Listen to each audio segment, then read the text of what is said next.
Today we're going to be checking out the animated history of Australia. We've been doing a few history reactions on this channel every once in a while, so now we're going to get to see sort of a more complete history video. Obviously, it's not going to show everything because it's a 7-minute video, so they can't include all the history of Australia. That's what I expect. True. On a YouTube video. It's like 10 times speed. Yeah.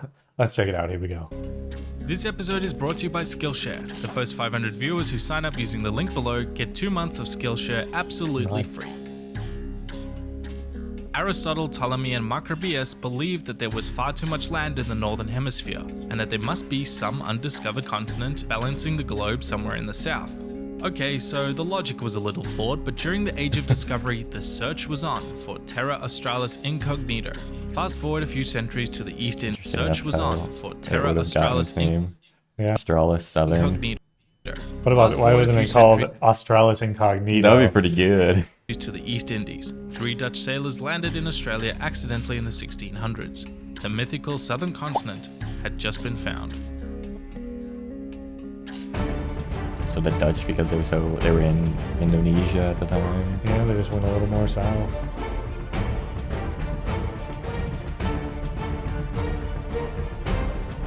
I wonder if they're going to touch on like the original people that were in Australia, the Aboriginals. Australia was the last of the New World to be discovered, because let's be honest, nobody cares about Antarctica. Australia was of course already inhabited. Indigenous Australians, also known as, had a population of between 300 and 700,000. Indigenous Australians, also known as, had a population...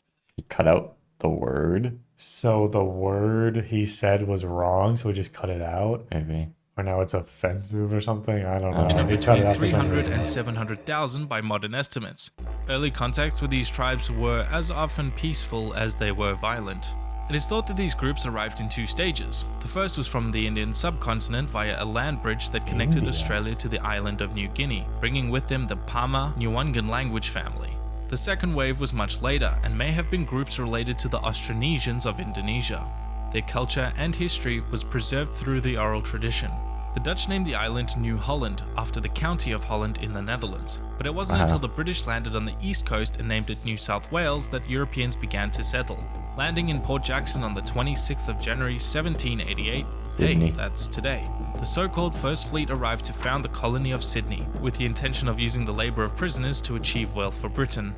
However, contrary to Australia's convict founding myth, less than half of this first fleet were actually convicts. In the 1800s, Australia was circumnavigated, mapped, and new colonies started springing up all over. Hobart, Newcastle, Launceston, Port Macquarie, Brisbane, and Melbourne, with dozens of penal centres. I'm surprised they did 2 on Tasmania like right away. Yeah, we've been like planning a trip to Australia. We actually made a recent video.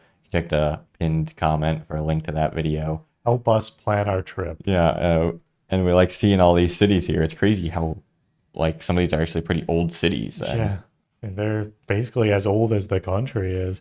The only ones that we hadn't really planned to go to were these 2. We'd like to go here, but probably won't go first time in Australia. 3 settlement cities, but the latter was made into a penal colony after it failed to grow naturally. As the Europeans expanded, the frontier wars began with the Aboriginals, many of whom were hostile to the foreign invaders.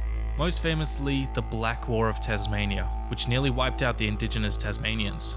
But far more destructive to the Aboriginals was smallpox, which killed tens of thousands. Australia's growth would stagnate until the 1850s gold rush, which drew hundreds and thousands of settlers from all around the world in search for wealth, particularly in New South Wales and what would become Victoria. This would forever change Australia's character, with new free settlers overshadowing its convict past, bringing with them their ideas of European Enlightenment, the American self-determinism, and the Chinese hatred for the British.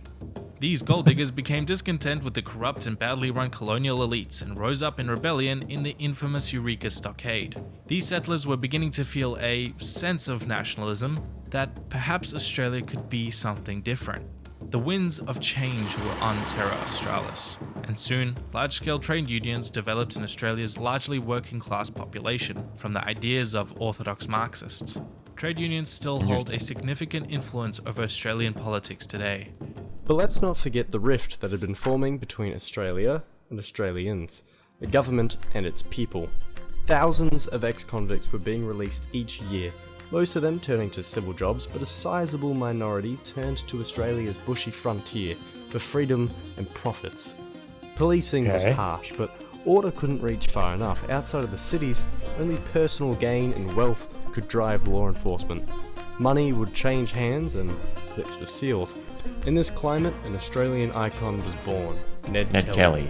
Famous for his man, tin we were hat, actually doing a video Robin about Hood Ned thievery, Kelly. infamous for his cop killing and town raids. Oh, that's and crazy that that's recognisable- like one of the moments in Australian history. I figured it was kind of like Billy the Kid or like one of the Wild West cowboys where it's not like integral to US history where they'd have like a section about Billy the Kid. We did like a full video reacting to it. It's quite the story. It is. It's pretty crazy. I mean, look at this armor. That's insane. wear for that nifty bulletproof suit. For more on one of the most well-known cornerstones of Australian folklore, go to my channel, Feature History, and check out my video on Old Ned. Ah, Okay, so besides bulletproof suits or whatever, most Aussie colonies were granted self-governing status and united to form the Commonwealth of Australia in 1901, a dominion of the 1901. British Crown. The new Australian government was very quick to open up a new dark chapter in Aboriginal history. So, The like Canberra exists purely because it's halfway between Sydney and Melbourne, the two like biggest cities. probably. Australian They were government fighting. was very quick to open up a new dark chapter in Aboriginal history, the infamous Stolen Generation. Beginning in 1905, the government began rounding up half-castes, a term which is now highly offensive, and settled them into white families with the intention of breeding out their Assimilation. Aboriginal blood Like the in a form of Indians and, cultural as they would call them, Indians back then. Native Americans in the U.S., same thing. They kind of rounded them up and then put them into assimilation schools. Probably around, probably similar thing going on here. genocide.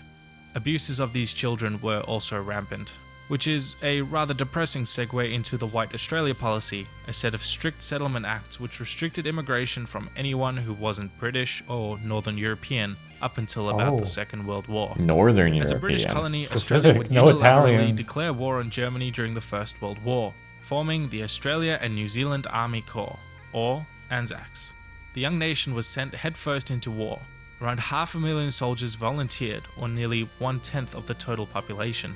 The baptism of fire came during the Gallipoli campaign, when more than 8,000 men lost their lives in the failed invasion of Turkey, an event etched into the memory of the Australian zeitgeist.